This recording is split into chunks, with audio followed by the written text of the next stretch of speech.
প্রস্তাবের তোরে ভেসে বঙ্গোপসাগরে গিয়ে পড়বে। সবকিছুর একটা সীমা থাকতে হবে।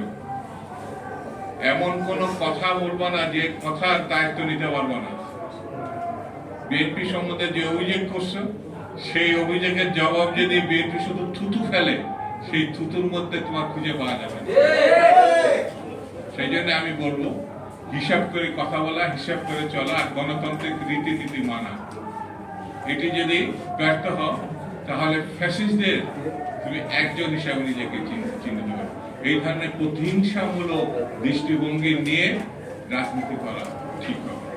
সেই জন্য বন্ধুরা, আমি বেশি সময় আপনাদের দেব না, শুধু এতটুকু বলি, দেশ যেদিকে যাচ্ছে সেখানে সন্দেহ বিশ্বাস করছে।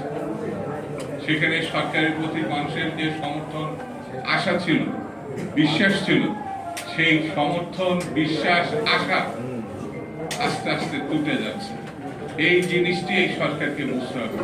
আমরা ডক্টর ইউনূসের মধ্য দিয়ে বাংলাদেশে একটি ভালো নির্বাচন করার প্রত্যাশা করি, কিন্তু ডক্টর ইউনূস যদি ফেল করেন, তাহলে পরে স্বাভাবিক কারণে কেয়ারটেকার সরকার, যেটি সংবিধানে আগে ছিল, সেটা ফিরিয়ে আনতে হবে।